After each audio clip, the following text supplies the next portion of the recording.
இந்த Senthilvel dash dash அப்படின்னு பேசியிருக்காரு. அதற்கு எதிர் தரப்புல இருந்து பாஜக அந்த இளைஞர்களும் அவனும் இளைஞர்கள் ஆள் தானே வந்திருக்கான், அவனும் டேஷ் டேஷ் அப்படின்னு இருக்கான். அந்த டேஷ் டேஷ் இவர் ரொம்ப வருத்தினதுனால நீங்கள் எப்படியெல்லாம் நிகழ்ச்சி நடத்தினா நான் இருக்க மாட்டேன் பொங்கடா டேஷ். ஆனால் இவன் வெளியில் போய் நின்றுக்கிட்டு நான் சேகர் பாபுகிட்ட கூப்பிட்டேன், அவர் ஆளை அனுப்பிச்சார். அதில் இவருக்கு பெருமை.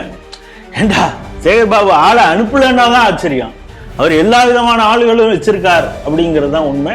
நான் கிறிஸ்துவன், அவங்கள பார்த்தாலே எனக்கு எரிஞ்சது, அதனால அந்த பக்தர்களை நான் மேலே விடலை சொல்லணுமா, எனக்கு திவ்யனுக்கு தைரியமா சொல்ல தைரியம் உண்டா அப்படின்னு நேற்று தலையை தொங்க போட்டுருக்கேன். வைக்க போறாங்க ரிவிட்டு. அவ்வளவு ஒரு விசாலமான மனது கொண்டவர்களாக மத்திய அரசு இருக்க வேண்டிய அவசியம் இல்லை. குறிப்பாக தமிழ்நாடை பொறுத்தளவு இந்து மதத்தை பத்தி இப்போது வரைக்கும் திருமாவளவன் பேசுறதா இருக்கட்டும், மற்றவங்க பேசுறது, ராசா பேசுறோம், இல்லை எவ்வளவோ பேர் பேசியிருக்கிறாங்க. டிவி டிபேட்லேயே எவ்வளோ அசிங்கமா பேசியிருக்காங்க.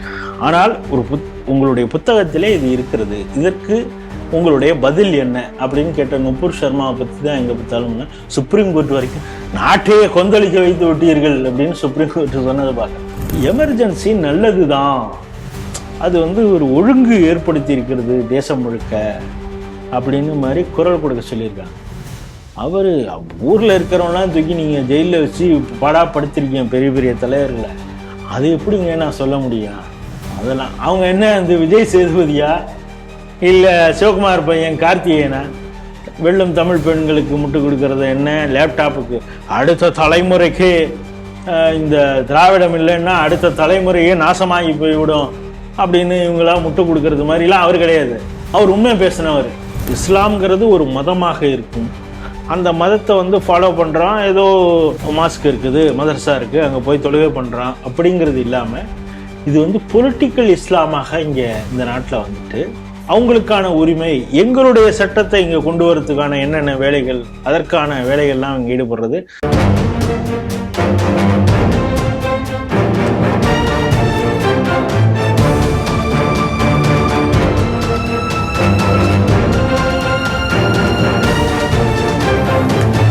தேசபக்த ஸ்ரீ டிவி நேயர்களுக்கு வணக்கம்.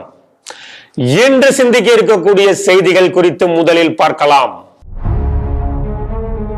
தொலைக்காட்சி விவாதத்தில் ரவுடித்தனம் செய்த திமுக. பல்லாவரம் கண்டோன்மெண்ட் ஹாலில் மதமாற்ற பிரச்சாரத்திற்கு அனுமதியா? கிறிஸ்தவர் பதிவிட்ட வீடியோவை பகிர்ந்த இந்து இளைஞரை கைது செய்த காவல்துறை. ஜனநாயகன் பட சென்சார் அடுத்தடுத்து நீதிமன்றத்தில் சிக்கல். லண்டனில் படிக்கும் UAE மாணவர்களுக்கு உதவித்தொகையை ரத்து செய்தது UAE. ஸ்ரீ டிவியின் உண்மை நின்றிட வேண்டும் என்ற உரத்த சிந்தையோடு நான் உங்கள் பாஸ்கரன். இன்றைய செய்திகள் குறித்து சிந்திக்க நம்மோட அரங்கத்தில் இணைந்திருப்பவர் மூத்த அரசியல் விமர்சகர் திரு ராஜேஷ் ராவ் அவர்களை ஸ்ரீ டிவி நேயர்கள் சார்பாக இணைய வரவேற்கிறேன். வணக்கம் சார். வணக்கம். அரசியல் களம் சூடுபிடிக்க ஆரம்பிச்சிருச்சு. தொலைக்காட்சி விவாதங்கள் மூலமாக தங்களுடைய கட்சியின் சித்தாந்தங்களை மக்களுக்கு என்ன செய்ய போகிறோம், செய்திருக்கிறோம் அப்படிங்கிறத ஒவ்வொரு கட்சியும் சார்பில் அந்தந்த கட்சியை சேர்ந்த பிரபலங்கள் கலந்துக்கிறாங்க. அதுல கருத்து விவாதங்கள் நடைபெறுகிறது. அப்படிப்பட்ட ஒரு நிகழ்ச்சி தான் 2 நாளைக்கு முன்னாடி நடந்திருக்கு. அந்த நிகழ்ச்சியில பாஜகவின் மாநில இளைஞரணி தலைவர் SG சூர்யா பங்கு பெற்றிருக்கிறார். அப்படி அந்த நிகழ்ச்சியை முடிச்சுட்டு வெளியில வரும்போது அவரை திமுகவின் தொண்டர் படை சூழ்ந்து அவரை தாக்குறதுக்கு முயற்சி பண்ணியிருக்கிறதாக தான் ஒரு பதிவே போட்டிருக்காரு. இதுல இப்போ கருத்து சுதந்திரம் பத்தி பேசக்கூடிய திமுக ஆட்சி காலத்துல இந்த மாதிரி சம்பவங்கள் நடந்திருக்கு. இந்த செய்தி எப்படி பாக்குறீங்க? இந்த தாக்குதல் நடந்த உடனே திமுகவுக்கு ஆதரவாக இருக்கக்கூடிய யூடியூப் சேனல்ல இருக்கட்டும், அவங்களுக்கு ஆதரவாக சமூக வலைதளங்களில் 200 ரூபாய்க்காக இருக்கலாம், இல்லை அதை விட குறைந்த வருமானத்தோடு எழுதக்கூடியவர்களாக இருக்கலாம். ஏன்னா ஆளுக்கு தகுந்த மாதிரி தானேங்க. ஆனால் எவ்வளோ தான் இருந்தாலும் 200 ரூபா தான் மேக்சிமம் அது. ஸோ அவங்கெல்லாம் கூட பார்த்தீங்கன்னா சுத்து போட்ட திமுக படை, அதாவது அந்த அடித்ததை மிகவும் பெருமையாக அவங்க பேசிட்டு, இதுலேருந்து என்னென்னா அவங்க கருத்துக்களால் எதிர்கொள்ள அச்சப்படுபவர்கள், தயங்குபவர்கள் அப்படிங்கிறது தெரியுது. பார்த்தீங்கன்னா ஆரம்பத்திலேயே அவர் பேசும் பொழுது, இது இப்போ சமீப காலமாகவே அப்படி ஒரு ட்ரெண்டானா அந்த நிகழ்ச்சியே பிரபலமாகும் அப்படின்னு சொல்லிட்டு இது போன்ற யாராவது பிரச்சனை பண்றாங்கன்னு வச்சுங்க, அதை அந்த நெறியாளர் அப்படின்னு சொல்லக்கூடிய அந்த நெறியாளரே ஊப்பியா தான் இருப்பாரு, அவரே அலோவ் பண்ணிட்டு அதையும் கூட அந்த ப்ரொமோல சேர்த்து இப்படி பரபரப்பாக நடந்த அந்த உரையாடல் அப்படிங்கிறது மாதிரி அவங்க போடுவாங்க. ஸோ இதையா இப்போ இப்படியெல்லாம் நடந்திருக்குமா, அப்போனா என்ன நடந்திருக்கும் பார்க்கலாம் அப்படின்னு பார்ப்பாங்கிறதுக்காக அந்த ஒரு அல்ப எண்ணத்தோடும் அவங்க ப்ரொமோ போடுறதெல்லாம் பார்க்குறோம். அதுவும் இந்த வந்து நியூஸ் 18 அப்படிங்கிற ஒரு தனியார் தொலைக்காட்சி அவங்க நடத்தக்கூடிய அந்த விவாத நிகழ்ச்சி, இதில் திமுக சார்பாக ஆல்ரெடி தங்க தமிழ்ச்செல்வன் அவரும் இருக்கிறாரு, நாம் தமிழர் கட்சியுடைய இடும்பவனம் கார்த்தி, அப்புறம் அந்த எஸ்ஜி சூர்யா, அண்டா செந்தில்ங்கிறாங்க, சீப்பு செந்தில்ங்கிறாங்க, கரைவேட்டி கட்டிய ஊடகவியலாளர், அப்பொழுது கரைவேட்டி கட்டாத ஊடகவியலாளராக இருந்தாரு. இல்ல பல பேர்கள் இருக்கலாம், பட் பொதுவா டிவியில போடுறது அரசியல் விமர்சகர் தான் போடுறாங்க. அவருக்கு கரைவேட்டி கட்டிய ஊடகவியலாளர் அவர். இதெல்லாம் இவர் பேசும் பொழுது ஏதோ பாஜக காரன் 2-3 பேர் சவுண்டு விட்டான, அப்பவே இவர் சென்னையின் மிக அற்புதமான வசை சொல்லான அந்த வார்த்தையை பயன்படுத்தி அப்பவே திட்டிருக்காரு. அவர் மொழி ஆளுமை மிக்கவர், மொழி ஆளுமை மிக்கவர், தமிழ் கேள்வி, அந்த தமிழ்ல இதெல்லாம் இருக்கு போல இருக்கு மிக முக்கியமான கேள்வியாக. அதனால டேஷ் டேஷ் டேஷ் இப்போ அதுதான் ட்ரெண்டு. ஏன்னா முதல்வரே அப்படிதான் சொல்லியிருக்காரு. அவரே சொல்ல அசிங்கமா ஏதாவது சொல்ல வரணும்னா கூட அவர் டேஷ் டேஷ்ங்கிறாரு. அந்த பாணியிலே நம்மளும் சொல்லுவோம். செந்தில்வேல் டேஷ் டேஷ் அப்படின்னு பேசியிருக்காரு. அதற்கு எதிர் தரப்புல இருந்து பாஜக அந்த இளைஞர்களும், அவனும் இளைஞர்கள் ஆள் தானே வந்திருக்கான், அவனும் டேஷ் டேஷ் அப்படின்னு இருக்கான். அந்த டேஷ் டேஷ் இவர் ரொம்ப வருத்தினதுனால, நீங்க எப்படியெல்லாம் நிகழ்ச்சி நடத்தினா நான் இருக்க மாட்டேன், பொங்கடா டேஷ் அப்படின்னு சொல்லிட்டு அவர் உடனே கிளம்பிட்டாரு. இல்லை டேஷ்னு நீங்களும் தானே சொன்னீங்க, இருங்க அப்படின்னு அந்த நெறியாளருங்கிற டேஷ் வந்து அவரை போய் கூப்பிடுறாரு. அவர் இல்லை நான் பார்த்துக்கிறேன் அப்படின்ட்டு வெளியில் போறாரு. அதற்கு பிறகு ஏன்னா இது வந்து இடும்பாவனம் கார்த்தி 100 பேச்சாளராக அங்கே பங்கெடுத்தவர். அவர் என்ன சொல்றாரு, இது மாதிரி அநாகரிகமாக பாஜகவினர் ஒரு சில இளைஞர்கள் சவுண்டு விட்டாங்க, அது ஏற்கத்தக்கதில்லை அப்படின்னு சொல்லியிருக்காரு. இது ஏற்கத்தக்கதில்லை அப்படின்னு சொல்லிட்டு அவரே சொல்றாரு. அதற்கு பிறகு 1 மணி நேரம் நிகழ்ச்சி நடந்தது. அதற்கு பிறகு இவர் வந்து ரவுடிகளை எல்லாம் திரட்டி வந்து வெளியில வெயிட் பண்ணிட்டு இருக்காரு. அப்படிங்கிறப்ப இது என்ன மாதிரியான விவாத களமாக மாறிக்கொண்டு இருக்கிறது அப்படின்னு அவரும் கேள்வி கேட்டிருக்காரு. இது குறித்து நம்முடைய ஸ்ரீ டிவிலேயே ஓமம்புலியூர் ஜெயராமன், அவர் பாஜகவுடைய பிரச்சார அணி மாநில செயலாளராக இருக்கிறார், அவரே அதில் ஒரு வீடியோவாக நம்ம ஸ்ரீ டிவிலேயே பேசியிருக்கிறார். எப்படி இந்த ஊடக விவாதங்கள் மாறிக்கொண்டு இருக்கிறது அப்படிங்கிறத, இந்த நெறியாளருங்கிற போர்வையில் இருக்கிறவங்களும் எப்படி திமுக ஊப்பியாக இருந்து எப்படி தூண்டி விடுறாங்க அந்த விஷயங்கள்லாம் அவர் பேசிட்டு சொல்றாரு. இந்த தங்க தமிழ்ச்செல்வன் திமுகவுடைய எம்பி, அவர் பேசும் பொழுதும் இது மாதிரி சலசலப்பு வந்திருக்கு, அவரும் கொஞ்சம் கோவப்பட்டிருக்காரு. ஆனா அவர் போகும்பொழுது, அதாவது அரசியல்வாதிக்கு ஜல்லி அடிக்கக்கூடியவன், அவனுக்கு முட்டு கொடுக்கக்கூடிய, அவன் வீசக்கூடிய எலும்பு துண்டுக்கு வாயை பொழந்துக்கிட்டு நிற்கக்கூடிய ஊடக அடியால் எப்படி இருப்பாங்கிறதுக்கு 2 வித்தியாசம் அங்கே இது பண்ணியிருக்கு. தங்க தமிழ்ச்செல்வன் பேசும் பொழுது இது மாதிரி சத்தம் போட்டோடனே அவரும் கோவப்பட்டு, அவர் எப்படி அடிச்சு பார்த்துடலாமா அப்படின்னு அவர் ஊர்லேயே கேட்டது பார்க்குறேன். ஏன்னா அது அவர் ஏரியா. இங்க வந்து அவர் ஒரு எம்பியாக வந்துட்டு அதுக்கு கொஞ்சம் சவுண்ட் விட்டு, அதுக்கப்புறம் தம்பி இது மாதிரி விவாத களத்தில் ஒரு பொது இடம், எல்லா கட்சிக்காரங்களும் தான் பேசுவாங்க, இப்படி எல்லாம் இது பேசக்கூடாது, இப்படி நடந்துக்கிறது நாகரிகம் இல்லை அப்படின்னு சொல்லி, ஒரு அரசியல்வாதி எப்படி பேசுவாங்களோ ஒரு பேசிஃபை பண்ணிட்டு, எல்லா தரப்பையும் பேசிஃபை பண்ணிட்டு அதுக்கப்புறம் அவரும் பேசினார் அப்படிங்கிறது இருக்கு. ஆனா இவன் வெளியில போய் நின்றுட்டு நான் சேகர் பாபுகிட்ட கூப்பிட்டேன், அவர் ஆளை அனுப்பிச்சார், அதுல இவருக்கு பெருமை. ஏண்டா சேகர் பாபு ஆளை அனுப்பலன்னா தான் ஆச்சரியம், அவர் எல்லா விதமான ஆளுகளும் வச்சிருக்கார் அப்படிங்கிறது தான் உண்மை. எல்லாரும் வராங்க. உண்மையிலே எஸ்ஜி சூர்யாவை அறிந்தவர்கள் தெரியும், அவர் வந்து ஒரு அடாவடியான அரசியல்வாதி, அந்த நமக்கு தெரிஞ்ச தம்பி தான் அவன். அதனால அது மாதிரியான ஆள் கிடையாது அவன். ஆக்சுவலி இவங்க இப்படி ஒரு பிரச்சனைக்கு வராங்க, ஆரம்பத்துல என்ன சொல்றாங்கன்னா, நீங்க வெளியில போகாதீங்க, ஆள் திரண்டு இருக்காங்க, பிரச்சனை பண்ணுவாங்க. இல்ல அவன் என்ன நினைச்சிருக்கான், செந்தில் வேலனும் ஒரு ஊடகவியலாளர் தானே, இதை நம்ம வந்து பேசி சரி பண்ணக்கூடிய விஷயம் தானே, அவர் அப்படியெல்லாம் இருக்க மாட்டார் நினைக்கிறான். அவன் தான் ஒவ்வொரு மேடையிலையும் சொல்றான், நான் வந்து இப்ப கரைவேட்டியே கட்ட திமுக அப்படின்னு பேசிட்டு இருக்கிறான். அவன் வந்து மீடியால இருக்கும் பொழுதே அவன் வந்து திமுக காரனா தான் செயல்பட்டான். இப்ப அக்மார்க்கு திமுக காரனா மாறி ரவுடிகள்லாம் அழைச்சிட்டு வந்து நிக்கிறான். அவன் வந்து சூர்யா போய் நான் பேசிஃபை பண்ணிடுவேன் அப்படிங்கிற தைரியத்துல கிளம்பி போறப்ப பேசிட்டே இருக்கும் பொழுதே அந்த பக்கத்திலிருந்து அதை அடிக்கிறார்கள். அப்புறம் சூர்யாவுக்கு அந்த நிர்வாகிகள், இளைஞர் நிர்வாகிகள் அவரை தடுக்க வரும் பொழுது அவர்களையும் வந்து தாக்கியிருக்காங்க. அந்த வீடியோலாம் வருது. இதுல என்ன ஸ்பெஷல்னா, அதாவது இவங்க எப்படி ரவுடிசம் பண்றதுங்கிறது, அதாவது ஒரு கோவத்துல சண்டை போட்டு நீ என்ன பேசுன இப்ப நான் யாருன்னு காட்டுறேன்டா அப்படின்னு ஒரு கோவமா பண்றதுங்கிறது வேற. அதாவது திட்டமிடாமல் சம்பவ இடத்திலேயே அப்படியே நடக்கிறது அப்படிங்கிறது வேற. ஆனா ஒரு ரவுடித்தனத்தை அந்த ரவுடித்தனத்துக்கே உரிய பாணியில எப்படி செய்யணும் அப்படிங்கிறப்ப அந்த பில்டிங் ஒரு தனியார் இது தினத்தந்தி அலுவலகம்னு சொல்றாங்க, அவங்களுடைய அரங்கு அப்படிங்கிறாங்க. அந்த பில்டிங்குடைய ட்ரிப்பர் ஆஃப் பண்ணி கரண்ட் ஆஃப் பண்ணிட்டு யார் அடிக்கிறாங்கன்னு தெரியக்கூடாது அப்படின்னு. இப்ப இந்த லட்சணத்துல அங்க போலீஸ்காரர்கள்லாம் இருக்கிறாங்க. அவங்க எல்லாம் வந்து அவங்களுக்கு தெரியும் எப்படி திமுகவினர் செயல்படுவாங்கன்னா, அவங்க வந்து ஒரு ஸ்பெக்டேட்டராக போ, அதாவது அவங்க அப்படிதான்ப்பா அடிப்பாங்க, நீ தள்ளி போ அப்படின்னு. ஏன்னா இப்ப எல்லாமே வீடியோ அவன் கேமரா வச்சுட்டு மொபைல் வச்சு எடுக்கிறான். இப்ப நாளைக்கு நம்மளும் தடுத்தோம் அப்படின்னு பாருங்க, சிசிடிவி பாருங்கள், காவல்துறை முடிந்த அளவு கட்டுப்பாடுகளை இது பண்ணது, அந்த கூட்டத்தை கலைக்கக்கூடிய பணியிலே சிறப்பாக செயல்பட்டது அப்படின்னு. ஏன் இப்போ வரைக்கும் கமிஷனர் பிரஸ் மீட் கொடுக்கலன்னு நமக்கு தெரியல. ஏன்னா அவங்க ஒரு வீடியோ ஒன்று போட்டு பாருங்கள் இவர்கள் தான் ஆரம்பித்தார்கள், நான் திமுகவுக்கு ஆதரவாகவே பிரஸ் மீட் கொடுப்பாங்கன்னு பார்த்தா ஒன்னும் கொடுக்கல. 2 நாள் கழிச்சு தான் சார் கொடுப்பாங்க. அந்த அதாவது திமுக காரன்ட்டு ஏதாவது வீடியோ வாங்கிட்டு அவங்க பேசுவாங்களா என்னன்னு தெரியாது. நாங்க தடுத்தோம் பாருங்க அப்படின்னு காட்டுறதுக்கு.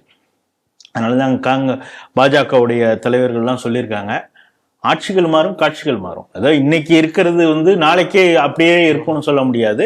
அப்பொழுது இந்த காவல்துறையினர் என்ன பதில் சொல்ல போகிறார்கள், அவங்க பார்க்க விட்டு வேடிக்கை பார்க்கறாங்க அப்படிங்கிறது தான், நடக்க விட்டு வேடிக்கை பார்க்கறாங்க. உங்களுக்கே தெரியும், திருப்பரங்குன்றத்துல பக்தர்கள் மீது இனிக்கோ திவ்யா எப்படி ஒரு திமிராக ஹேண்டில் பண்ணார் அப்படிங்கிறத பார்க்குறோம். அந்த லேடி போலீஸ் வேலூர் இப்ராஹிம எங்களுக்கு தெரியாது, அல்ல 6 மணிக்கு இன்னைக்கு வரக்கூட, இப்போ வந்தா இப்போ மேலே விட மாட்டீங்கன்னா நாளைக்கு எத்தனை மணிக்கு அதை நாங்கள் ஏன் சொல்லணும் அப்படின்லாம் திமிரா பேசுனது. இந்த திமிரா பேசுனதை நேற்று வந்து ஜஸ்டிஸ் GRS போய் சொல்லியிருக்கணும்ல, யாரு உங்களுக்கு இது பண்ண அனுமதிக்க கூடாதுன்னு சொன்னா அப்படின்னா ஏன் தலையை தொங்க போட்டு நிக்கிறீங்க? தைரியமா நாங்க தான் பண்ணோம், நான் கிறிஸ்துவன், அவங்கள பார்த்தாலே எனக்கு எரிஞ்சது, அதனால அந்த பக்தர்களை நான் மேல விடல சொல்லணுமா? எனக்கு திவ்யனுக்கு தைரியமா சொல்ல தைரியம் உண்டா அப்படின்னு நேற்று தலையை தொங்க போட்டுருக்கேன். வைக்க போறாங்க ரிவிட்டு.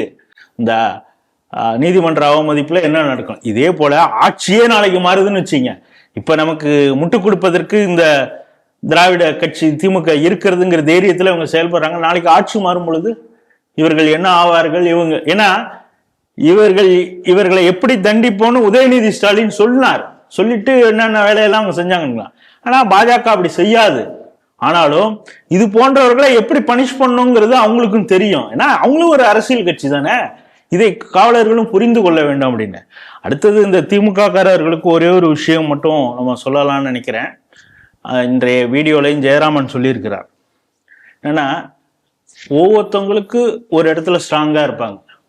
ஸ்ட்ராங்கா இருக்கிற இடத்துல நீ வந்து சிலம்பம் விளையாடலாம், நீ ஸ்ட்ராங்கா இல்லாத இடத்துல மற்றவர்களாலையும் பண்ண முடியும் அப்படிங்கிறது. ஏன்னா அரசியல் கட்சின்னா எல்லாரும் அரசியல் கட்சியில எல்லா மாதிரியான ஆட்களும் தானே இருப்பாங்க. ஒரு சம்பவம் சொல்லுவாங்க, கேரளால அப்பொழுது தேசிய தலைவராக வெங்கையா நாயுடு அவர்கள் இருந்தார். அவர் அந்த கேரளா ஒரு பகுதியில் வந்து நிகழ்ச்சி வந்தது. அதுக்காக அந்த பகுதியில் இருக்கக்கூடிய பாஜகவின் ஒரு சாதாரண தொண்டன் டே லைட்டெல்லாம் கட்டி கொடியெல்லாம் கட்டி மிகப்பெரிய அளவில் வரவேற்பதெல்லாம் கொடுத்தானா. கேரளா புறத்துலேருந்து கம்யூனிஸ்ட் கொஞ்சம் ரொம்ப துடிப்பாக எவனாவது வேலை பார்த்தானா, பாஜக காரனாக இருந்தாலும் சரி காங்கிரஸ்காரனாக இருந்தாலும் இவனை எப்படியாவது சம்பவம் பண்ணணும்னு பார்த்துட்டு அவன் மீது தாக்குதல் நடத்தி அமைதியை ஆக்கிடுவாங்க. அது மாதிரி பண்ணியிருக்காங்க. நாம் வந்த நேரத்தில் இப்படி ஆகிட்டு இருக்க அப்படின்னு வெங்கையா நாயுடு இது பண்ணிட்டு, சரி அவங்க நமக்கு அங்கே ஸ்ட்ரென்த் இல்லைங்கிறது பண்ணுறாங்க போல இருக்கு அப்படின்னு நினச்சிட்டு டெல்லியில் பாஜக ஸ்ட்ராங்கான இடம், இவன் உள்ள பூந்து அவனை அடிச்சிருக்காங்க. அங்கேயும் அது போல ஒன்று செய்யப்பட்டது. செய்யப்பட்டு எதனால செய்யப்பட்டோம் அப்படிங்கிறத ஃபேக்ஸ் அனுப்பியதாக இதெல்லாம் கேள்விப்பட்ட செய்தி. எதற்காக அடிச்சோன்னு அவங்களுக்கு தெரியணும்ல கம்யூனிஸ்ட்காரங்களுக்கு. அதனால அந்த கம்யூனிஸ்ட் அலுவலகத்துக்கே ஃபேக்ஸ் அனுப்பிச்சாங்க. அந்த யாரை அடிச்சாங்களோ, நம்ம பிஜேபிக்காரன் அடிச்சாங்களா அந்த தொண்டன், அவனுடைய போட்டோ அடிச்சு, இதுக்காக தான்ப்பா நீ ஸ்ட்ராங்கா இருக்கிற இடத்துல நீ இதை செய்வின்னா நாங்க ஸ்ட்ராங்கா இருக்கிற இடத்துல நாங்களும் செய்ய முடியும் அப்படின்னு. அதனால திமுகவினரும் புரிந்து கொள்ள வேண்டும் அப்படிங்கிறத ஜெயராமன் அதுல ரொம்ப அழகா சொல்லியிருக்காரு. அதைத்தான் நம்ம செய்திகள் சிந்தனைகள் வாயிலாக சொல்றோம். நமக்கு என்னன்னா, இது யார் தாக்கினார்களோ அவர்கள் மீது சட்ட ரீதியான நடவடிக்கையை காவல்துறை எடுக்க வேண்டும். எனக்கு இன்னொன்று, இந்த ரவுடி சப்ளையர் இருக்கார்ல, அவர் இனிமே என்ன சொல்றதுன்னு தெரியல, அலையிலையா பாபுன்னு சொல்லியாச்சு, இனிமே அவரை ரவுடி சப்ளையர்னு சொல்லணும் போல இருக்கு. அவருக்கு ஒரு கோபம் இருந்திருக்கு. சுசீந்திரத்துல அவர் சாப்பிட்டதை அவங்க சாப்பிட்டாங்களா, பக்தர்கள் சாப்பிட்டாங்களான்னு கேள்வி கேட்டாரு. அப்பொழுது சில பேர் நான் அங்கே கேட்டேன், சில பேர்கிட்ட போய், உண்மையிலே நீங்கள் அங்கெல்லாம் என்னெல்லாம் பேசிக்கிட்டாங்க, இது கன்னியாகுமரி மக்கள் சாதாரண ரொம்ப டெம்ட் ஆகிடுவாங்களே, ரொம்ப சூடாகிடுவாங்களே என்னென்னு. ஒரு சில பேர் வயசானவங்க, அந்த ஆளை கட்டி வைங்க, எந்த ஊரில் வந்து என்ன பேசுகிறான் அப்படின்லாம் காதில் விழுந்தது அப்படின்னு. அந்த கோபம் அவர் இருந்திருக்கணும். இதே நம்ம சென்னையாக இருந்தால் நம்ம அப்படியே லந்து கட்டியிருக்கலாம், கன்னியாகுமரிலாம் நம்மளை அசிங்கப்படுத்திட்டாங்க. அது அசிங்கப்படுத்தியது பாஜகவினர், RSS தொண்டர்கள் அப்படிங்கிற அந்த கோபம் இருந்ததுனால கேட்ட உடனே செந்தில்வேலு ஒரு அல்லக்கை கேட்ட உடனே அவர் உடனே ரவுடியை சப்ளை பண்ணியிருக்கிறார் அப்படிங்கிறது அந்த செய்தி காட்டுகிறது. திமுகவினர் திரும்பவும் அதான், அவங்க ஸ்ட்ராங்கா இருக்கிற இடத்துல அவங்க செய்யலாம். அதே போல பாஜகவினரும் வலுவாக இருக்கிற இடத்தில் அவர்களாலும் என்ன வேணாலும் செய்ய முடியும். அதுதான் ஜெயராமன் ரொம்ப அழகா சொல்லியிருக்காரு. திருத்தணியை தாண்டினா இவங்களுக்கு எங்கேயும் மதிப்பு கிடையாது. டெல்லி 39 எம்பிக்கள் அங்க போறாங்க. இப்ப அங்க பாஜகவினர் வந்து கோவப்பட்டு ஒருத்தன் அங்க எங்க ஆளை அடிச்சில்லடா அப்படின்னு ஒருத்தன் செய்யறானா, இப்ப என்ன பண்ணுவீங்க அப்படிங்கிற ஒரு எச்சரிக்கையும் அவர் சொல்லியிருக்கிறார். அதுதான் இதோடைய செய்தியாக நான் பார்க்கிறேன். அடுத்த செய்தியாக, பல்லாவரம் கண்டோன்மெண்ட் மிலிட்ரி இருக்கிற இடம் தெரியும், சென்ட்ரல் கவர்மெண்ட் கண்ட்ரோல்ல இருக்கிற இடம்னு தெரியும். இந்த கண்டோன்மெண்ட் மினி ஹாலை வந்து மதமாற்ற பிரச்சாரம் செய்வதற்கு கொடுத்திருக்காங்க.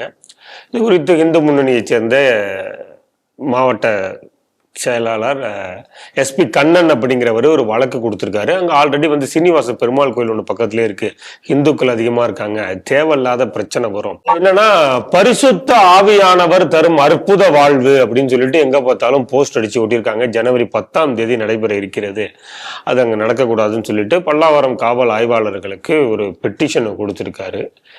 அது சென்ட்ரல் கவர்மெண்ட் கண்ட்ரோல்ல இருக்கிற இடம். மதமாற்ற பிரச்சாரத்திற்கு அந்த கண்டோன்மெண்ட் மினி ஹால் எப்படி உங்களுக்கு கிடைச்சது அப்படிங்கிறது தெரியல. செய்தி எப்படி பாக்குறீங்க? என்னை பொறுத்தளவு இது பாஜகவினர் மிகப்பெரிய அளவில் இதை முன்னெடுக்க வேண்டும் அப்படிங்கிறது என்னுடைய கோரிக்கை. ஏற்கனவே நம்முடைய CTVயில் வந்து மனோ தங்கராஜின் சகோதரி எப்படி ஒரு அரசு நிலத்தை ஆட்டைய போட்டாங்க அப்படிங்கிறதையும், திருநீர்மலையில் அந்த கோயிலுக்கு சொந்தமான நிலத்தை எப்படி கூறு போட்டு வித்திருக்காங்க அப்படிங்கிறதையும், அதே போல் குன்றத்தூர் அருகிலே ஒரு கிராமத்தில் எப்படி சிவன் கோயிலை எப்படி கோயில் சிலையெல்லாம் வெளியில் வச்சுட்டு அந்த கோயிலையே, அந்த கோயில் நிலத்தையே எப்படி ஆட்டைய போட்டாங்கிறத எக்ஸ்போஸ் பண்ணவர் திரு சந்தானம் அவர்கள், முன்னாள் இராணுவ வீரர். அவன் செய்தியை கூட நீங்கள் பார்த்துருப்பீங்க, பேட்டி. அவர் இதை வந்து பிரைம் மினிஸ்டர், ஹோம் மினிஸ்டர், இராணுவ அமைச்சர், பாதுகாப்புத்துறை அமைச்சர், ஏன்னா அவங்களுக்கு கீழே இது கண்டோன்மெண்ட் வரும் அப்படிங்கிறதுனால அவரையும் டேக் பண்ணி போட்டிருக்காங்க. பாஜகவினர் இதுக்கு வந்து கொஞ்சம் கவனம் கொடுக்கணும் அப்படிங்கிறது. நீங்கள் பார்த்தீங்கன்னா, இங்கே இருக்கக்கூடிய தனியார் பள்ளிகள், கவர்மெண்ட் ஸ்கூலை விடுங்க, தனியார் பள்ளியில் RSS உடைய கேம்ப் நடந்தாலோ இல்லை RSS சம்பந்தப்பட்ட ஏதாவது ஒரு நிகழ்ச்சி, இந்துத்துவ அமைப்பினருடைய ஏதாவது ஒரு நிகழ்ச்சி நடந்தால் உடனே அந்த பள்ளிக்கு வந்து நோட்டீஸ் சர்வ் பண்ணக்கூடிய ஒரு மாநிலத்தில் நம்ம இருக்கிறோம். இங்கே மத்திய அரசுக்கு சொந்தமான அந்த கண்டோன்மெண்ட் மினி ஹாலில் பரிசுத்த ஆவி, அது என்ன பரிசுத்தமான ஆவின்னு தெரியல, ஆவி எப்படி பரிசுத்தமாக இருக்குங்கிறது நமக்கு தெரியல, அது ஒரு பக்கம் இருக்கட்டும். தீர்க்க தரிசனம் பண்றாராம் ரஞ்சித் சிங் அப்படிங்கிற பாஸ்டர்.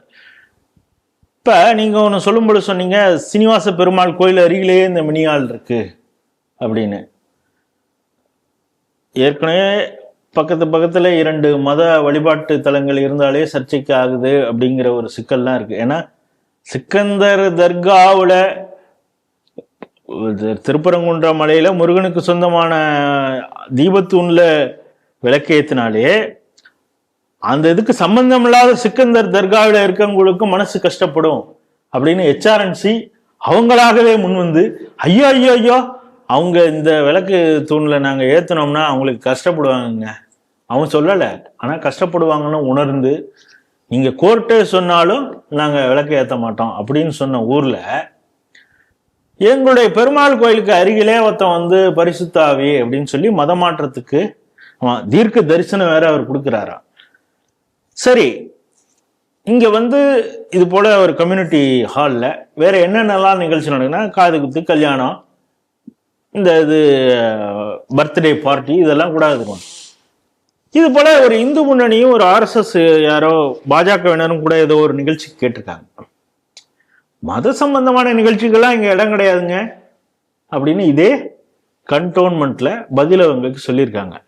இப்ப இந்த தீர்க்க தரிசனம், பரிசுத்த ஆவி இதெல்லாம் எதை சேர்ந்தது அப்படின்னு இந்த கண்டோன்மெண்ட்ல இப்ப நம்ம என்னன்னா அந்த கண்டோன்மெண்ட்ல இருக்கக்கூடிய இதை சாங்ஷன் பண்ணக்கூடிய அதிகாரி யாருன்னு முதல்ல பார்க்கணும்.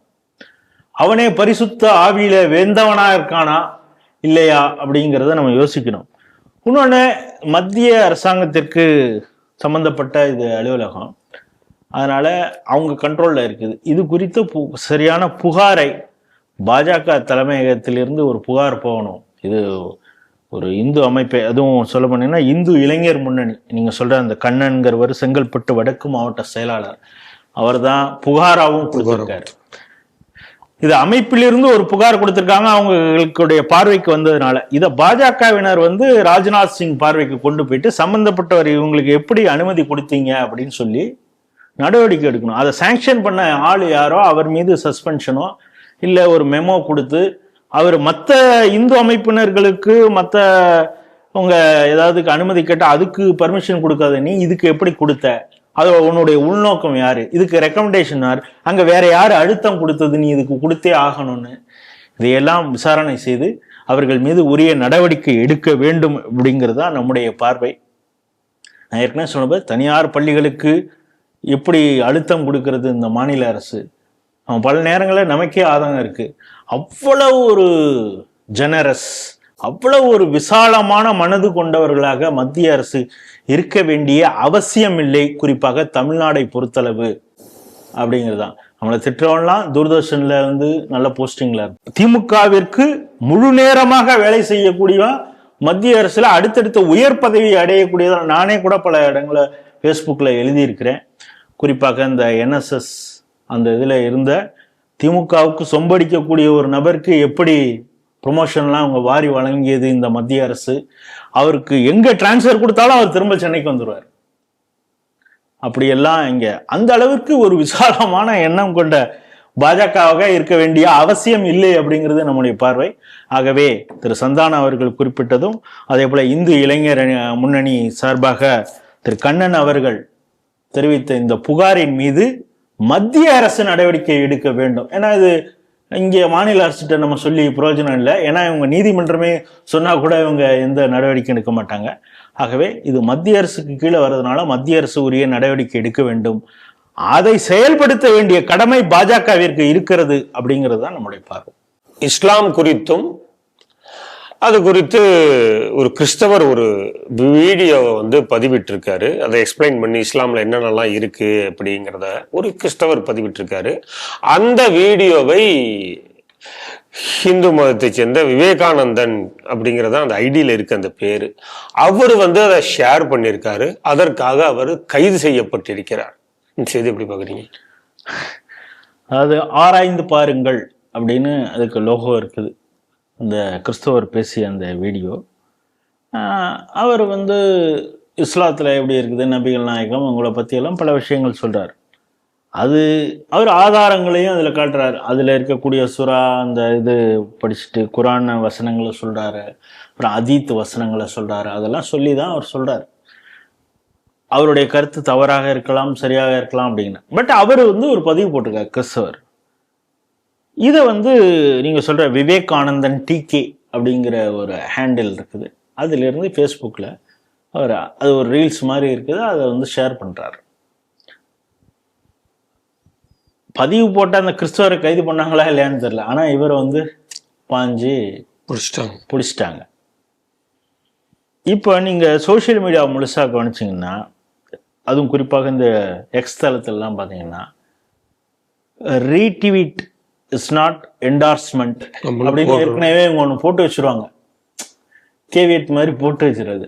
அதுல என்ன வேணாலும் இவங்க ரீட்வீட் பண்ணுவாங்க. இந்தியாவையே திட்டி இருந்தா கூட நான் தான் சொல்லியிருக்கேனுங்க, என்டார்ஸ்மெண்ட், இப்படி ஒரு செய்தி வந்தது அப்படிங்கிறத உங்களுக்கு ஷேர் பண்ணியிருக்கேன். ஏன்னா அப்பதான் என்னுடைய டைம் லைன்ல அது வரும் பொழுது எனக்கு பார்த்துக்க முடியும். அதை வந்து நான் நாளைக்கே கம்ப்ளைண்ட் கொடுக்கணும்னா இதை வச்சு தானே நான் கொடுக்க முடியும், அதுக்காக நான் ரீட்வீட் பண்ணி வச்சேன் அப்படின்னு கூட அவங்க பார்க்கலாம். அதனாலதான் பார்த்தீங்கன்னா பெரும்பாலான ஊடகவியலாளர்கள், அதுவும் நடுநிலை ஊடகவியலாளர்கள்லாம் பார்த்தீங்கன்னா மோடி அரசுக்கு எதிராக எவனாவது பேசியிருந்தானா உடனே அதை ரீட்வீட் பண்ணியிருப்பாங்க. ஆனால் அவங்களுடைய அந்த ப்ரொஃபைலில் போய் பார்த்தீங்கன்னா அவங்க ரொம்ப தெளிவாக போடுறாங்க, retweet is not the endorsement அப்படின்னு. சரி, இது எல்லாருக்குமே அது மாதிரி பண்ணி வச்சிருக்காடா? அப்படி இருக்காது. பாஜக கவர்மெண்ட்டுக்கு எதிராக, மோடிக்கு எதிராக, அமித்ஷாவுக்கு எதிராக, RSSக்கு எதிராக எவனாவது பேசியிருந்தானா அந்த வீடியோ மட்டும்தான். ராகுல் காந்திக்கு எதிராக இதே மாதிரி சில பேர் பேசியிருப்பான்ல, அதே மட்டும் அது எனக்கு இந்த டேட்டா வேணுங்கிறதுக்காக நான் ரீட்வீட் பண்ணியிருக்க மாட்டான்.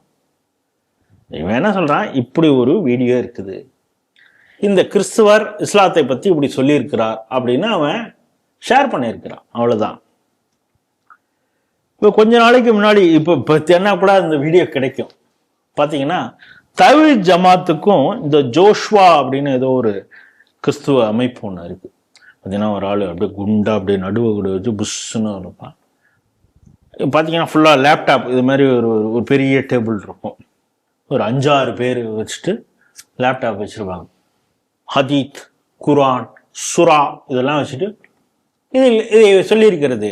இதில் அவர்கள் என்ன சொல்லியிருக்கிறார் என்றால், இயேசு கிறிஸ்துவை பற்றி அப்போவே இவர் சொல்லியிருக்கிறார், இந்த மதம் இப்படி நடந்து கொள்ளும் அப்படி நடந்து கொள்ளும்னு எங்களுடைய குரானில் எப்படி இருக்குன்னு இவர் சொல்லுவார். அந்த பக்கத்துலேருந்து 4-5 பேர் மடாஸ் மாதிரி உட்காந்துக்கின்னு அவனும் லேப்டாப் வச்சுட்டு எங்களுடைய பைபிளில் என்ன சொல்லியிருக்கு தெரியுமா, ஆனால் உங்கள் குரான் எவ்வளோ மோசம் தெரியுமா அப்படின்னு சொல்லி அவன் அப்படியே வீடியோ வேணால் நான் போய் சொல்ல சர்ச் பண்ணுங்க, the debate between Thowheed Jamath and Christian organisation ஒன்று போட்டிங்கன்னா அப்படியே கொட்டும். இப்போ இந்த கிறிஸ்தவர் சொன்னதும் புதுசு கிடையாது, அதை அவர் சும்மா அதை இது பண்ணியிருக்காரு, ஷேர் பண்ணியிருக்காரு, அவ்வளோதான். இதை தாண்டி அந்த வீடியோ வந்து நீங்க ஹெட்ஃபோன்ல மட்டும்தான் கேட்க முடியும். கொஞ்சம் ஒரு டீசெண்டா கொஞ்சம் எபிசோடு போவோம், அதை நீ வந்து சாதாரணமாக கேட்கலாம். ஒரு ரொம்ப அக்ரெசிவான டிபேட் லெவலுக்கு அவங்க போயிட்டாங்கன்னு வச்சுக்கோங்க, அதுக்கப்புறம் நீங்க ஹெட்ஃபோன் மட்டும் தான் கேட்கலாம், சென்சார்லாம் கிடையாது அதுக்கு. அது நீங்க வந்து ஹெட்ஃபோனை போட்டு தான் கேட்க முடியும். ஏன்னா 2 பக்கத்துல இருந்து பேசுவாங்க. 2 பக்கமும் என்ன சொல்லுவாங்கன்னா, ஆதாரத்தின் அடிப்படையிலே, இங்க இருக்கக்கூடிய புத்தகங்களின் அடிப்படையில, உங்களுடைய புத்தகத்துல இது இருக்குன்னு இவங்களும், உங்க புத்தகத்துல இது இருக்குன்னு அவங்களும். நான் பொய் சொல்ல, வேணா நீங்க தேடி பாருங்க, வேணாலும் முடிஞ்சா நான் அந்த கேட்டீங்கன்னா உங்களுக்கு இந்த லிங்க் வேணாலும் எடுத்து கொடுக்க முயற்சி பண்றேன். இதெல்லாம் ஆல்ரெடி இட் இஸ் தேர், இந்த சமூக வலைத்தளத்துங்கள்ல இது இருக்கிறது. இதற்காக அந்த இளைஞரை கைது பண்ணியிருக்காங்கன்னா, இப்போ நீங்க பாத்தீங்கன்னா இந்து மதத்தை பத்தி இப்போது வரைக்கும் திருமாவளவன் பேசுறதா இருக்கட்டும், மற்றவங்க பேசுறது, ராசா பேசணும், இல்லை எவ்வளவோ பேர் பேசியிருக்கிறாங்க, டிவி டிபேட்லேயே எவ்வளோ அசிங்கமா பேசியிருக்காங்க. ஆனால் உங்களுடைய புத்தகத்திலே இது இருக்கிறது, இதற்கு உங்களுடைய பதில் என்ன அப்படின்னு கேட்ட நுபுர் சர்மாவை பத்தி தான் எங்க பார்த்தாலும் சுப்ரீம் கோர்ட் வரைக்கும் நாட்டையே கொந்தளிக்க வைத்து விட்டீர்கள் அப்படின்னு சுப்ரீம் கோர்ட் சொன்னதை பார்க்கணும். அவங்களும் புதுசா அதாவது புதுசா ஒரு கட்டமைத்து இதற்கு அவங்க ஒரு வேறு அர்த்தத்தை சொல்லி, அதுல ஒரு வாசகம் இருக்கு, அதுக்கு நான் வேறொரு வாசகமாக இதை வந்து விரித்து கோருகிறேன், விளக்க உரை கோனார் நோட்ஸ் எல்லாம் அவங்க போடல. உங்களுடைய புத்தகத்துல இது இருக்குங்க. அவருக்கு அங்க வந்த டிபேட்டுக்கு வந்த ஒரு இஸ்லாமிய அறிஞர், அவர்கிட்ட இதுக்கு உங்களுடைய பதில் என்னன்னு தான் அவங்க கேட்டிருக்காங்க. அந்த ஆதாரத்தை நீ எதுக்கடி டிவி டிபேட்ல பேசுன அப்படின்னு சொல்லி இந்த பேசுனதை நீங்க யோசிச்சு பாருங்க. இங்க ரீட்வீட் பண்ண இந்த ஷேர் பண்ணவருக்கு கைது, அங்க நுபுர் ஷர்மா பேசுனத ஸ்டேட்டஸ்ல வச்ச ஆளுக்கு ராஜஸ்தான்ல கொலையே நடந்தது. இப்ப அப்படின்னா தமிழகத்துல ரொம்ப நல்லா தானே போயிட்டு இருக்கு, அந்த அளவுக்கு போலையே அப்படின்லாம் நினைக்கிறேன், பூங்காவாக இருக்கிறது அப்படின்னு நினைக்கிறேன். இப்ப எனக்கு உள்ளுக்குள்ளார இப்போ ஒரு பக்குன்னு பயம் வருது. என்னன்னா, இப்போ ஒரு இஸ்லாமியர்களை அவங்களுடைய நூல்களின் அடிப்படையில் ஒரு கிறிஸ்தவர் பதிவு பண்ணுறாரு. அந்த கிறிஸ்தவரை அரெஸ்ட் பண்ணாங்களா என்னன்னு இப்போது வரையும் நமக்கு தகவல் இல்லை. ஆனால் அதை ஷேர் பண்ணவரை அரெஸ்ட் பண்ணிட்டாங்க. இது ஒரு பக்கம். இப்போ நம்ம ஸ்ட்ரீட் டிவிலே கூட அது ஷார்ட்ஸாக வந்திருக்குது. கடையநல்லூர் அந்த ஊரில் இருக்கக்கூடிய ஒரு பெண், இஸ்லாமிய பெண், இஸ்லாமில் என்னெல்லாம் சொல்லுவாங்களோ, எப்படி உடை அணிஞ்சுக்கணுமோ அப்படி ஃபுல் கம்ப்ளீட் ஹிஜாப் போட்டிருக்கக்கூடியவனு. ஆனால் அந்த அம்மாவுக்கு தன்னை வந்து சோஷியல் மீடியாவில், குறிப்பாக இன்ஸ்டாகிராம் ரீலில் தன்னுடைய முகத்தை காட்டி தன்னுடைய திறமையை வெளியில் சொல்லணும் அப்படின்னு நினைக்கிறான். அவங்க சினிமா பாடலுக்கு டான்ஸ் ஆடுறாங்க, பாட்டு பாடுறாங்க, நளினமாக சில ஆக்ஷன்ஸ் சொல்கிறாங்க. ஆனால் இப்படி நீ பொது தளத்திலே, குறிப்பாக சமூக வலைத்தளங்களில் இப்படி நடப்பதே அசிங்கம், இது அந்த மதத்திற்கே விரோதமானது அப்படின்னு சொல்லி அந்த பெண்ணை பற்றி தவறாகவும், இன்னும் அடுத்த ஸ்டெப்பாக அந்த பெண்ணுடைய அம்மாட்டே போய் அசிங்கமாக பேசி இப்படிலாம் இருந்தால் சரி வராதுன்னு மிரட்டலும் பண்ணி, மானம் போச்சு, ஊரோட மானம் போச்சு, ஊரோட மானம் போச்சு அப்படின்னு நம்ம பேர் சொல்லலாம். கடையநல்லூர் பகுதியை சேர்ந்தவங்க போல இருக்கு, கடையநல்லூர் மானமே போச்சுன்னு. இது ஏன் அப்படி மிரட்டாங்கன்னு தெரியல. அதான் சும்மாருங்கிறவங்கள சொரிஞ்சு விடுறதும்பாங்க. அந்த பொண்ணு இப்போ அடுத்த ஒரு ரீல் போடுச்சு. அது என்னன்னா, அது லிஸ்ட் படிக்குது. கடையநல்லூர்ல என்னென்னலாம் நடந்திருக்கு, வேற யாராவது பண்ணதெல்லாம் இல்லை, அவங்க மதம் சார்ந்த விஷயங்களை மட்டுமே. அதெல்லாம் ஒரு பெரிய லிஸ்ட் படிச்சு, இதனால மனம் போலையா, இதனால மனம் போலையா, இதுக்கு என்னடா உங்க பதில் அப்படின்னு அந்த லிஸ்ட் எல்லாம் பாத்தீங்கன்னா, அந்த லிஸ்ட்டை வச்சு இப்ப போலீஸ் வந்து பெரிய விசாரணையே தொடங்கணும். ஏன்னா அந்த அம்மா இப்ப சொல்றதெல்லாம் எனக்கெல்லாம் அப்படியே தூக்கி வாரி போட்டுச்சு. என்னன்னா, ஒரு நடந்திருக்கு, அவங்கள கசாப்பு கடையில கசாப் பண்ணாங்க அப்படின்லாம் சொல்லுது. அதான் நான் கேட்கிறேன், அந்த கொலையை மறு விசாரணை போலீஸ் பண்ணுமா? பத்திரிகையில வராத செய்திகளை எல்லாம் அந்த அம்மா வந்து பங்கம் பண்ணி விட்டுருச்சு. இப்ப நமக்கு அச்சமாக இருக்கிறது. எனக்கு என்ன அச்சமாகுன்னா, இப்ப இந்த பையனை வந்து விவேகானந்தனை அரெஸ்ட் போலீஸ் பண்ணிருக்குன்னா 2 காரணம் இருக்கணும். ஒண்ணு, அவங்க வந்து யாராவது கம்ப்ளைண்ட் கொடுத்து இதனால அந்த பையன் ஷேர் பண்ணதுனால எங்க மனசு புண்பட்டுடுச்சு அப்படின்னு சொல்லதுனால அரெஸ்ட் பண்ணாங்களா, இல்ல நாளைக்கு இந்த பையனுக்கு உயிருக்கு ஆபத்தா இருக்கும், ஏன்னா இவங்க இருக்கிறவங்க எல்லாம் மோசமான ஆட்கள், ஸோ உள்ள இருந்தா இவன் சேஃபா இருப்பான் அப்படின்னு போலீஸ் ஈடுபட்டு இருக்கா, நமக்கு தெரியாது. இதே ஏன்டா சொல்ற அப்படின்னா, இப்ப எனக்கு அந்த கடையநல்லூர் மானம் போச்சுன்னு அந்த பொண்ணு பேசியிருக்குதுல்ல, இப்ப அந்த பெண்ணுக்கு இந்த தமிழக காவல்துறை என்ன பாதுகாப்பு கொடுக்க போகிறது அப்படிங்கிறது தான் என்னுடைய கேள்வி. என்ன அது சரியோ தப்போ? இப்போ ஃபார் எக்ஸாம்பிள் எப்படி வச்சுக்கிங்க, ஐயப்பன் கோயிலை கிண்டல் பண்ணியும், திருப்பதியை கிண்டல் பண்ணியும், இந்து சனாதன தர்மத்தை வந்து அசிங்கமாக பேசியும் இதே போல ஒரு பெண் பேசுதுன்னு வச்சுங்க, அதை வச்சு டிவியிலே டிபேட் பண்ணிருவாங்க. தெரிக்க விட்ட பெண், இளம் பெண், கலங்கி நின்ற சனாதனிகள், RSS கும்பலுக்கு ஆப்பு வைத்த பெண். தனியார் யூடியூப் சேனல்லாம் இருக்கு, பேர் சொல்லலாமான்னு தெரியல, அவங்க எல்லாம் நேரம் மைக்க தூக்கிட்டு கிளம்பி இருப்பான் அந்த நேரம். நீ கருத்து சொல்லியா ஆகணுமா, நீ அன்னைக்கு உன்னுடைய ரீல்ஸ்ல இன்ஸ்டால மட்டும் பேசியிருக்க, எங்க யூடியூப்லயும் வந்து பேசும், உங்குழல்லையும் வந்து பேசுமா அப்படின்னு வந்து போய் கேட்டிருப்பாங்க. இப்ப நமக்கு இப்ப அந்த பெண்ணுக்கு ஆதரவாக எந்த அடிப்படைவாத இஸ்லாமிய அமைப்புகளோ, அடிப்படைவாத இஸ்லாமிய அரசியல் கட்சிகளோ, இல்ல பெண் உரிமை போராளிகளோ அந்த பெண்ணுக்கு வந்து ஆதரவாக யாரும் நிற்கப்படுறதில்லை.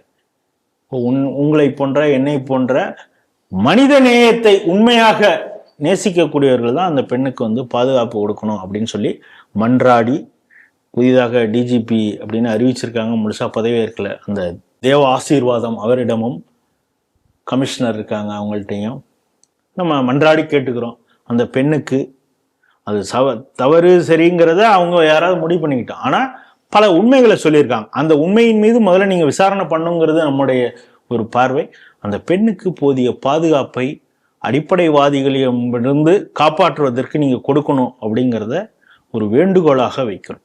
இல்லை, இப்போ நீங்கள் போகிற போக்கில் பாதுகாப்புக்கு குரல் கொடுப்பார்களான்னு கேட்டுட்டீங்க. இப்போ பெண்ணியவாதியாக காட்டிக்கொள்ளக்கூடிய அக்கா கனிமொழி அவர்கள் இருக்கிறாங்க, வழக்கறிஞர் அருள்மொழி இருக்கிறாங்க. இப்போ இவர்களுடைய நிலைப்பாடெல்லாம் நீங்க வந்து சிறுமைப்படுத்துற மாதிரி இருக்கு. அவங்கெல்லாம் அந்த போர்க்கொடி தூக்கிக்கிட்டு இந்த பெண்ணுக்காக வரமாட்டாங்கன்னு சொல்றீங்களா? அவங்க செய்யறாங்களான்னு நம்மளும் தான் வெயிட் பண்ணுவோமே. அவங்க ஏற்கனவே திருப்பரங்குன்றத்துல அது என்ன சர்வே கல் அப்படின்னாங்க தீபத்துணை.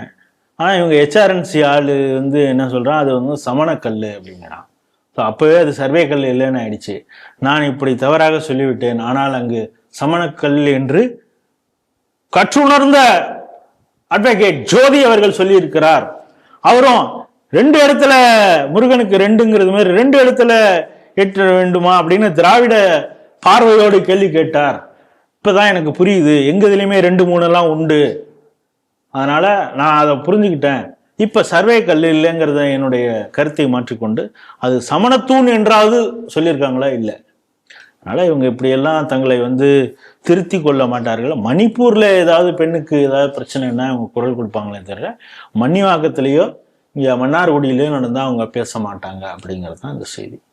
அடுத்த செய்தியாக, நாங்கெல்லாம் வயசான டிக்கெட்டு, சினிமாவுக்கு போறதுங்கிறது ரொம்ப ரேர் ஆயிடுச்சு. அப்படியே போனா கூட ரஜினிகாந்த் படம், கமலஹாசன் படம், அதை விட்டா அஜித் விஜய் படத்துக்கு தான் போவோம். சரி, விஜய் படம் வருது, டிக்கெட் போட்டு வச்சிடலாம், எவ்வளோ ஆனாலும் பரவாயில்ல, கடைசி படம்னு வர சொல்லிட்டாங்களே, 2000 ரூபா சம்பளத்துலேருந்து எடுத்து தனியாக பட்ஜெட்டுக்குன்னு வச்சாச்சு. ஆனால் பாருங்க, எங்க நேரம் படம் ரிலீஸே ஆகாது போல இருக்கு. 9ஆம் தேதி வருதுன்னாங்க, அப்புறம் கோர்ட்டுக்கு போறோம்னாங்க, அப்புறம் திரும்பி தீர்ப்பு வந்துருச்சுன்னாங்க, இப்படியே போயிட்டே இருக்கு. இப்போ மீண்டும் படத்துக்கு சிக்கல். இந்த படம் எப்போதான் வரப்போகுது? நான் அந்த படத்தை பார்க்க முடியுமா முடியாதா? இல்லை, இந்த சென்சார் போர்டு யுஏஇ சர்டிஃபிகேட் கொடுத்த பிறகு திரும்ப மறு ஆய்வுக்கு ஏன் அனுப்புறீங்க? உடனே அதை தடையிடுங்க. சென்சார் போர்டு உடனே நீங்க சர்டிஃபிகேஷன் கொடுத்து படம் ரிலீஸ் பண்றதுக்கு ஏற்பாடு பண்ணுங்க. ஆஷா அப்படின்னு ஏதோ ஒரு பிடி ஆஷாவா நீதிபதி, தனி நீதிபதி ஒரு தீர்ப்பு சொல்லியிருக்காங்க. உடனே இதை எதிர்த்து சென்சார் போர்டுல இருந்து, வாரியத்திலிருந்து மேல்முறையீடு பண்ணியிருக்காங்க. அதையும் அவங்க தான் அனுமதிக்கிறாங்க. உடனே நீங்க ஒரு மனுவா கொடுங்க, அதையும் நான் ஏத்துக்கிறேன்னு சொல்லிட்டு இவங்க உடனே சொல்றாங்க, அது நீங்க திங்கட்கிழமை வேணும், எங்களுக்கு ஆய்வு அதற்கான போதிய கால இடைவெளி இருந்தால் தான் அதற்கான தரவுகளை எல்லாம் நாங்கள் கொடுக்க முடியும் அப்படிங்கிறப்ப அப்பயே கோர்ட்டு ஒரு குசும்பா ஒரு விஷயம் சொல்லுது, நீங்கள் முதல்ல இதை அப்படியா ஃபைல் பண்ணியா, கேஸ் எப்போ போடணுங்கிறத நாங்கள் முடிவு பண்ணிப்போம் அப்படின்னு அவங்களும் ஒரு ஸ்ட்ரிக்டாக தான் சொல்கிறாங்க. ஸ்ட்ரிக்டாக சொல்லிவிட்டு அதுக்கப்புறம் அதை எடுத்துட்டு நீ உடனே சர்டிஃபிகேட் கொடுத்து இந்த படத்தை ரிலீஸே பண்ணி ஆகணும்னு நீ எப்படி கொடுத்த? அதனால் அந்த தீர்ப்புக்கு தடை. உடனே ரிலீஸ் பண்ணு அப்படின்னோடனே தாவேக்காவுடைய தொண்டர்களும் விஜயுடைய தொண்டர்களும் ரசிகர்களும் அப்படியே துள்ளி குதித்து அதுக்கு ஆஜரான அட்வொகேட் வாயில மாற்றி மாற்றி ஷூட்டு வச்சானுவோம், கொண்டாடுறானோ, பட்டாசு வெடிக்கிறானோ. உடனே மேல்முறையீடு பண்ணிட்டு இப்போ என்ன அவசரம், எல்லாம் 21ஆம் தேதிக்கு நாங்கள் ஒத்தி வைக்கிறோம் இந்த கேஸை அப்படின்ன உடனே அப்படியே இதாகிட்டாங்க. அப்போ தான் யாரோ ஒருத்தவங்க கமெண்ட் போகிறாங்க, இதனால தாண்டா நாங்கள் அவனுங்களை தற்கொலைகள்னு சொல்கிறோம். என்ன கோர்ட்டில் என்ன கேஸ் நடக்குதுன்னு தெரியாமலே இஷ்டத்துக்கு உனக்கு கூத்து அடிச்சுட்டு இருக்கானோல அப்படின்னு. அந்த உத்தரவில் அந்த 2 நபர் ஜட்ஜு, அதுவும் சீஃப் ஜஸ்டிஸ் இருக்கக்கூடிய அந்த பெஞ்ச் என்ன சொல்லுதுன்னா, சென்சார் போர்டே உனக்கு சர்டிஃபிகேஷன் கொடுக்கல, நீ எப்படி டேட் அறிவிச்ச? 9ஆம் தேதியே நீ டேஷ் பண்ணணுமா? நீ தான் சென்சார் போர்டில் சர்டிஃபிகேட் வாங்கல, நீ ஏன் எப்படா வந்து டேட்டை ஃபிக்ஸ் பண்ணுவ? சரி, நீ டேட்டை ஃபிக்ஸ் பண்ணிட்டேங்கிறதுக்காக ஊர் முழுக்க இருக்கக்கூடிய எல்லா கேஸையும் விட்டு ஐயோ அவருக்கு ஏதோ பிரச்சனைங்க, இதனால பெரிய பிரச்சனை ஆகிடும், நாடே கொந்தளிச்சு போயிடும், அதுக்காக இந்த கேஸை உடனே எடுத்து உடனே நாங்கள் தீர்ப்பு கொடுக்கணுமா அப்படின்னு அந்த தயாரிப்பு பக்கத்துல இருந்தே இப்போ ஒரு விளக்கம் சொல்லியிருக்காங்க. நாங்கள் கொஞ்சம் அலட்சியமாக இருந்துட்டோம், எங்களுக்கு கிடைச்சிரும்னு நினைச்சோம், அப்படியே சுற்றி வளைச்சு அவங்க பேசுறாங்க. அவங்க என்னென்ன கட்டெல்லாம் கொடுத்துருக்காங்கங்கிற பல விஷயங்கள் இருக்குது. அந்த பல விஷயங்களை இவங்க அதை நீக்கவில்லை. அப்படிங்கிறதுனால அந்த சென்சார் போர்டில் இருந்த ஒரு நபர் இது மறு ஆய்வுக்கு அனுப்பணும். இப்போ 4 பேர் உட்காந்து அந்த படத்தை பார்க்குறாங்க, 3 பேர் மேபி இது பண்ணியிருக்கலாம். ஆனால் ஒருத்தவருக்கு அது ரொம்ப சென்சிட்டிவான சில விஷயங்கள், அதாவது தேசத்துக்கு எதிராகவோ ஒரு குறிப்பிட்ட மதத்தை கிண்டல் செய்து அந்த மதத்தை கிண்டல் செய்யறதுனால பொது அமைதி கெடும் அப்படின்னு அவங்க நினைக்கும் பொழுது இதுக்கு அவங்க அப்ஜெக்ஷன் ரைஸ் பண்ணி, இல்லை நீங்கள் ஓகே பண்ண, அதாவது மெஜாரிட்டிங்கிற பேரில் நீங்கள் ஓகே பண்ணலாம், ஆனால் இதனால் நாளைக்கு இது பண்ணால் என்னுடைய அப்ஜெக்ஷன் நான் பதிவு பண்ணுறேன் அப்படின்னு சொல்கிறாங்க. சரி, அப்ஜெக்ஷன் பண்ணிவே என்ன பண்ணோம், மறு ஆய்வுக்கு நீங்கள் அனுப்புங்க, நாங்கள் தானே ஒரு பிச்சமாக நான் நாளைக்கே திரும்பவும் நீங்கள் போட்டிங்கன்னா நான் அதில் ஏதாவது குவாரி பண்ணுவேன், மேலே இருக்குங்க பாம்பே, அங்கே அடுத்த இது ஒன்று இருக்குது, அங்கே அனுப்புங்க அப்படின்னு. இப்ப ஒரே நேரத்துல வெளியாகக்கூடிய 2 படங்கள், இப்போ பராசக்தியின் மீதும் பல அதுல என்னென்ன கட்டெல்லாம் போட்டிருக்காங்க. இந்த கட்டையெல்லாம் அண்ணாதுரை சொன்னதையெல்லாம் இவங்க வந்து கட் பண்ணிட்டாங்க. கட் பண்றதை வைத்து கொண்டே அதே நாங்கள் வந்து விளம்பரப்படுத்தி பெரிய அளவில் இந்த படத்தை ஓட வைப்போம் பார் அப்படின்னு ஒரு பக்கம் ஜூம்பிகள் எல்லாம் அப்படியே வேட்டை நாய்கள் போல வந்து குதறிக்கிட்டு இருக்கு ஒரு பக்கம். அது இப்போ இந்த பராசக்தி படத்துக்கு இப்போ அவங்களும் மேலே போயிட்டு தான் அந்த சர்டிஃபிகேஷன் வாங்கினான். இப்போ உனக்கு அதில் என்ன பிரச்சனை அப்படின்னு நம்ம தயாரிப்பு நிறுவனம் தெரியாது. நாங்கள் கொஞ்சம் அலட்சியமாக இருந்துட்டோம். இங்கேயே ஓகே. அவங்க என்னன்னா பழையபடியே வந்து ஏன்னா அதை 3 நாட்களுக்கு முன்னாள் முதல்வர் எடப்பாடி அவர்கள் சொல்லியிருக்காரு. படம் ரிலீஸ் ஆகிறதுக்கு தன்னிடம் ஒரு உச்சபட்ச நடிகர் எப்படி உதவி கேட்டார். அவர் மேபி யார் கேட்டார்னு அவர் என்னதான் இருந்தாலும் ஒரு பொலிட்டீஷியன், ஒரு அவங்களுக்குன்னு ஒரு அரசியல் இது இருக்குல்ல, அனுபவம் இருக்கு, பேரெல்லாம் சொல்லலை. ஆனா அவர் யாரை சொன்னாருங்கிறத அந்த கூட்டத்தில் கேட்டவங்களுக்கு எல்லாருக்கும் புரிஞ்சது. அது எப்படி உதவுன இது சில ஏன்னா சண்டே அந்த பிரச்சனை வந்தது. சண்டே வந்து சென்சார் போர்டில் நம்ம இதை பற்றி பேச முடியுமான்னு தெரில, இது பண்ண முடியல, யார்கிட்ட பேசுறதுன்னு தெரில அப்படிங்கிற விளக்கத்தெல்லாம் அவர் சொல்கிறார். எதுக்காக சொல்கிறேன்னா இப்படியெல்லாம் ரெக்கமெண்டேஷனுக்கு ஆள் இருக்கும், நம்ம ஈஸியாக வாங்கிடலாம் அப்படின்னு அவங்க அலட்சியமாக இருந்திருக்காங்க. ஆனால் சென்சார் அதுக்குன்னு சில வழிமுறைகள் இருக்குது. இது இல்லைன்னா பல படங்கள் இன்னும் சென்சார்லேயே கிடக்குது.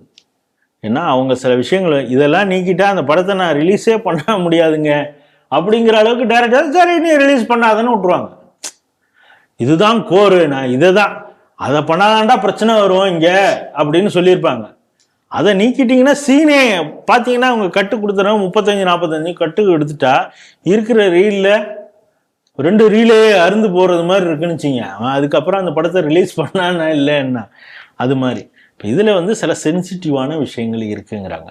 எனக்கு அது காரணம் கூட தெரியும், ஆனால் அதை நான் சொல்ல விரும்பலை இங்கே பொதுத்தளத்தில். ஏன்னா அது சான அத்தன்டிசிட்டி நமக்கு தெரியல. நமக்கு அங்கே இருக்கிறவங்களே 2-3 பேர் சொல்கிறாங்க இது ரொம்ப ரொம்ப சென்சிட்டிவான விஷயத்த அவங்க அடம் பிடிக்கிறாங்க. இதை நீக்குனா இதை நாங்கள் நீக்க முடியாது அப்படின்னு ஒத்த காலில் நிற்கிறாங்க. ஆனால் அது வந்துட்டா அந்த வசனத்தோடு இங்கே வந்துட்டா மிகப்பெரிய அளவில் பெரிய பிரச்சனை வருங்க. அதை வந்து சமாளிக்கிறது இருக்கா. அதுக்கு பிறகு போஸ்ட் சினிமா வந்ததுக்கு அப்புறம் அதை கட் பண்ணுங்கன்னு அங்கங்க தியேட்டர்ல பெரிய அளவில் கும்பல் வந்து பெரிய பிரச்சனை பண்ணாங்கன்னா என்ன பண்றது அப்படிங்கிறதெல்லாம் சொல்றாங்க. ஆனா நான் எப்படி அது என்ன வசனம் நான் அப்ப சொல்ல முடியும்? அது மேபி அது இல்லாமலே கூட இருந்தாங்க. ஆனா அவங்க சொல்லியிருக்காங்க மேபி இது ஒரு காரணமா இருக்கலாம் அப்படிங்கிறாங்க. ஆனா பொதுத்தளத்துல சொல்லப்படுவது என்னன்னா இது ஆளும் பாஜக அரசு தான் இதை வந்து இதன் பின்னணியில இருக்கு. விஜய் படம் வெளிவராமல் தடுப்பதற்கு பாஜக அரசு தான் இதை செய்கிறதுன்னு தானே பொதுத்தளத்துல விவாதம் இருக்கு. சரியான நேரத்துல இந்த கேள்வி கேட்டீங்க. அதுவும் இதை அதிகமாக சொல்றது யாருன்னா காங்கிரஸ். நான் அவங்க இப்ப தாவேக்காவோடு கூட்டணி எப்படியாவது வச்சு ஆகணும் அப்படிங்கிறதுக்காக பார்த்தீங்கன்னா அதில் வந்து ராகுல் காந்தி, அதுக்கப்புறம் தேர்தல் பொறுப்பாளர், அதுக்கப்புறம் சோடங்கர், அதுக்கப்புறம் டேட்டா மேனேஜ்மெண்ட் பிரவீன் சக்கரவர்த்தி, அப்புறம் இங்கே இருக்கக்கூடிய தலைவர்கள் எல்லாம் பேசுகிறாங்க.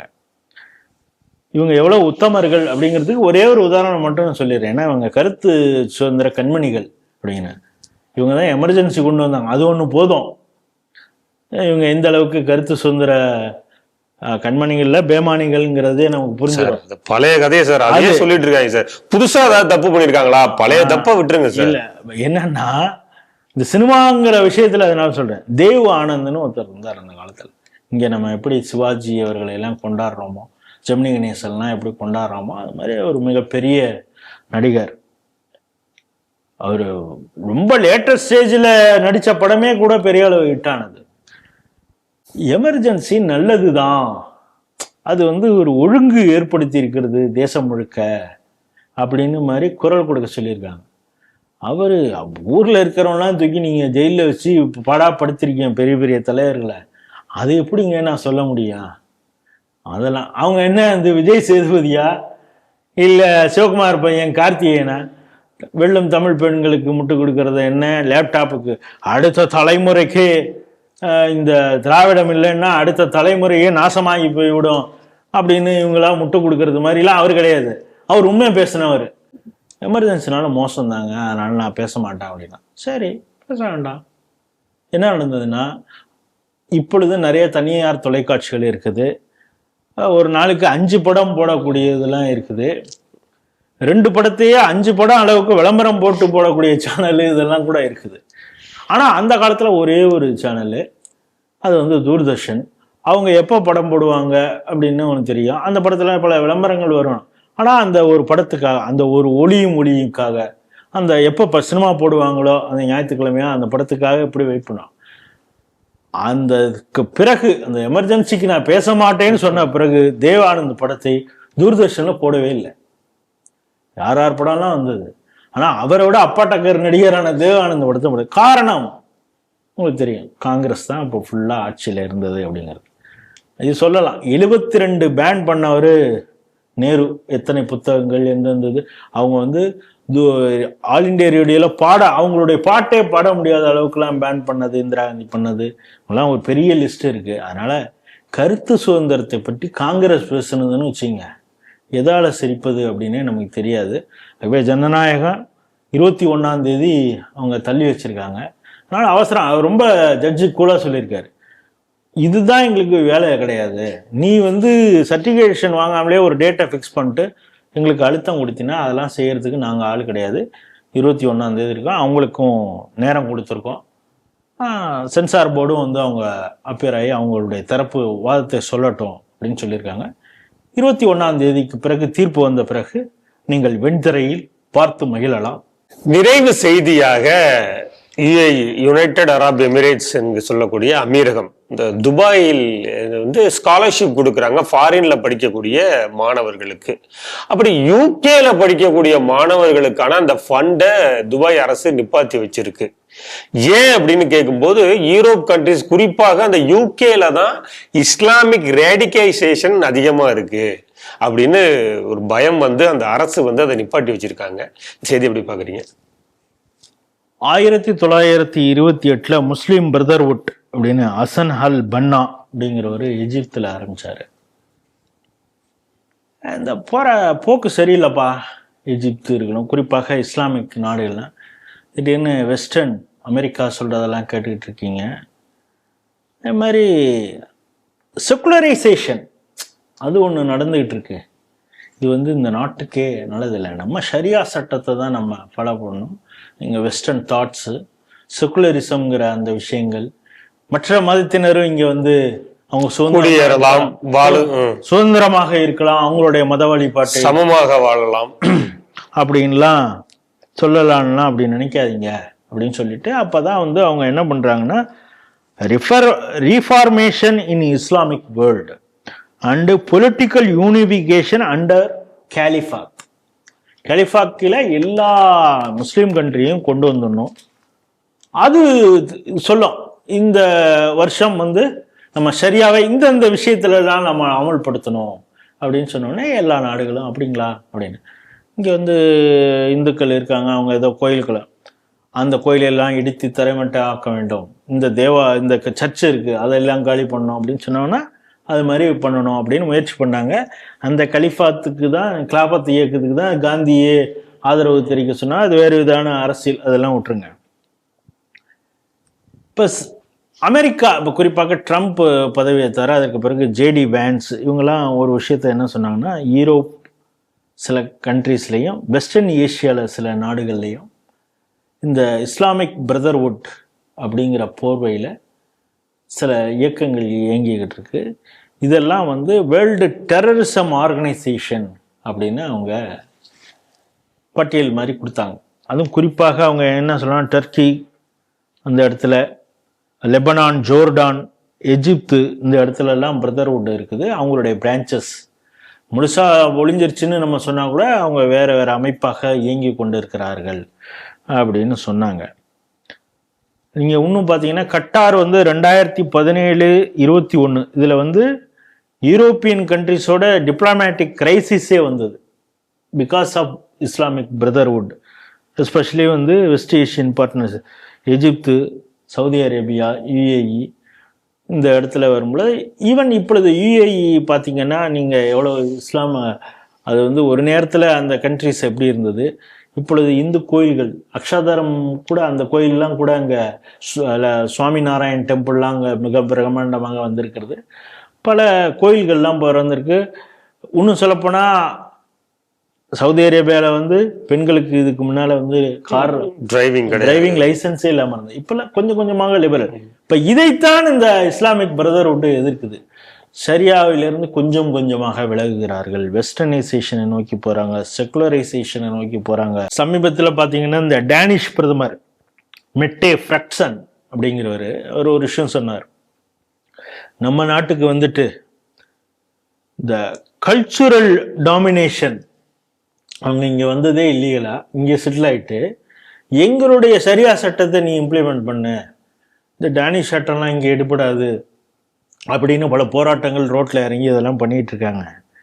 இதெல்லாம் பார்த்துக்கிட்டு இருக்கிறேன், லிஸ்ட் எடுத்துக்கிட்டு இருக்கோம். கூடிய விரைவில் அவங்களாம் டிபோர்டேஷன் பண்ணக்கூடிய வேலையில இறங்கியிருக்கோம் அப்படின்னு சொல்றாங்க. 2021 ஆஸ்திரியா ரொம்ப ஸ்பெசிஃபிக்கா அவங்க என்ன சொல்றாங்க, இது வந்து பொலிட்டிக்கல் இஸ்லாம். இஸ்லாம்ங்கிறது ஒரு மதமாக இருக்கும், அந்த மதத்தை வந்து ஃபாலோ பண்றான், ஏதோ மாஸ்க் இருக்குது, மதரசா இருக்கு, அங்க போய் தொழுகை பண்றான் அப்படிங்கிறது இல்லாம இது வந்து பொலிட்டிக்கல் இஸ்லாமாக இங்க இந்த நாட்டில் வந்துட்டு அவங்களுக்கான உரிமை, எங்களுடைய சட்டத்தை இங்க கொண்டு வரதுக்கான என்னென்ன வேலைகள், அதற்கான வேலைகள்லாம் அவங்க ஈடுபடுறது, ரேடிகலைஸ் பண்ணி லோன் உல்ஃப் அட்டாக் போன்ற பல விஷயங்கள் நடக்கும் பொழுது இதை எப்படி தடுக்கலாம் அப்படிங்கிறப்ப இது மாதிரி இல்லீகலா வரவங்க நாட்டுக்கு வெளியே விட்டு அனுப்புறது தான் சரிங்கிறத அங்கேயும் அவங்க சொல்ல ஆரம்பிக்கிறாங்க. இதே போல ஒவ்வொரு நாடுகளுக்கும் இருக்கும் பொழுது இது அதிகமாக பொழுது யூகேல இருக்குது. இந்த இஸ்லாமிக் பிரதர்ஹுட்ங்கிறது யூகேல இருக்குது. இங்கேருந்து சவுதி அரேபியாலேருந்து அனுப்பக்கூடிய மாணவர்கள் அங்கே சும்மா படிக்க போறான்னு சொல்லிட்டு நம்ம பசங்க படித்தாலாவது இனிமே அமெரிக்காவையோ யூரோப் கண்ட்ரியோ நம்ம நம்பி இருக்க தேவையில்லை, இங்கேயே பல மேனுஃபேக்சரிங் யூனிட்டை சவுதி அரேபியாலேயோ இல்லை யூஏஇல நம்ம தொடங்கலாம், நம்ம பசங்க போய் வெளிநாட்டில் போய் நல்லா படிச்சுட்டு வரட்டுமே அப்படின்னு அவங்க அனுப்பிச்சா இவன் அங்கே போய் படிக்காம சவுதி அரேபியாலேயோ இல்லை யூஏஇலையோ அங்கே வந்து இப்பொழுதும் மன்னர் ஆட்சி தான் பல இடங்கள் நடக்குது.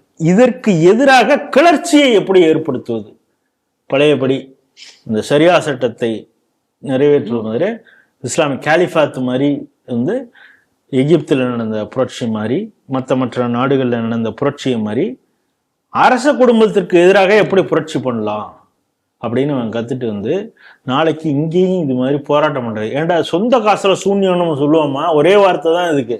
நீங்க நம்ம இவ்வளவு நீட்டி மொழிக்கு நான் பேசிட்டு இருக்கேன், சொந்த காசுல இனிமே சூன்யம் வச்சுக்க முடியாது அப்படின்னு யுஏஇ ஒரே வார்த்தையில் சொல்லிச்சு.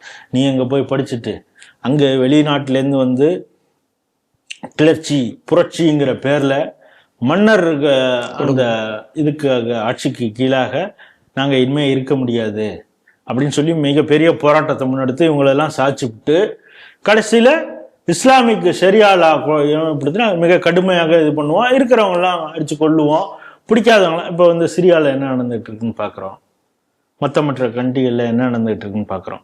இது மாதிரி நாளைக்கு சவுதி அரேபியாலேயோ யூஏஇலேயோ கொண்டு வரலான்னு நீங்கள் பிளான் பண்ணுவீங்க. இதற்காகத்தான் நாங்கள் இனிமேல் ஸ்காலர்ஷிப் கட் அப்படின்னு சொல்லியிருக்குது. இது ஒரு நல்ல முன்னெடுப்பு அப்படிங்கிறத பார்த்தா கூட நீங்கள் ஒரு விஷயம் பாருங்கள், மற்ற நாடுகளில் இப்போ இந்தியாவில் ரேடிகலைசேஷன் நடக்கிறதுக்கு பிஎஃப்ஐக்கு இது போன்ற அடிப்படைவாத அமைப்புகளுக்கு அங்கேருந்து பணம் அனுப்பி நிதி அனுப்பி அந்த வேலையெல்லாம் நடக்குது. ஆனா அவன் நாட்டுக்குள்ளார பிரச்சனை வந்துடக்கூடாது, நம்ம மன்னராட்சி தான் எப்பவும் போல. நம்ம ஒரு 27 பிள்ளைய பெத்து போட்டிருக்கோமா, அந்த 27 பிள்ளையில 27வது பிள்ளை கூட ஏதாவது ஒரு மினிஸ்ட்ரியில உட்காந்துருக்கும். இதுதான் அப்படியே இங்க தொடருமே தவிர ஜனநாயகம் இங்கெல்லாம் கொண்டு வரதுக்கு நீங்க போராட, அவன் வந்து ஜனநாயகத்துக்காக அவனும் போராடலை, அது அடுத்தது. ஆனா இன்னொரு கண்ட்ரியில நீ இதே போல மத பயங்கரவாதத்திற்கு நீ சப்போர்ட் பண்ற, நீ இப்ப நாளைக்கு உனக்கே பிரச்சனை வரும் அப்படிங்கிற பொழுது இப்பொழுது யுஏஇ விழித்து கொண்டு இருக்கிறது அப்படிங்கிறது அந்த செய்தி. நல்ல முன்னெடுப்பு. அதே நேரத்தில் இது மற்ற நாடுகள்லையும் இந்த ரேடிகலைசேஷனை ஒடுக்குவதற்கு அவர்கள் தயாராக இருக்கிறார்களாங்கிற ஒரு கேள்வியோடு நம்மளுடைய பார்வை இதுல இருக்கு. இன்றைய 5 செய்திகள் குறித்து சிந்தித்து தனது கருத்துக்களை நம்மோடு பகிர்ந்து கொண்ட மூத்த அரசியல் விமர்சகர் திரு ராஜேஷ் ராவ் அவர்களுக்கு ஸ்ரீ டிவி நேயர்கள் சார்பாக நன்றிகளை தெரிவித்துக் கொள்கிறோம். நன்றி சார். ஜெய் ஹிந்த், ஜெய் ஸ்ரீராம், வந்தே மாதரம். வந்தே மாதரம்.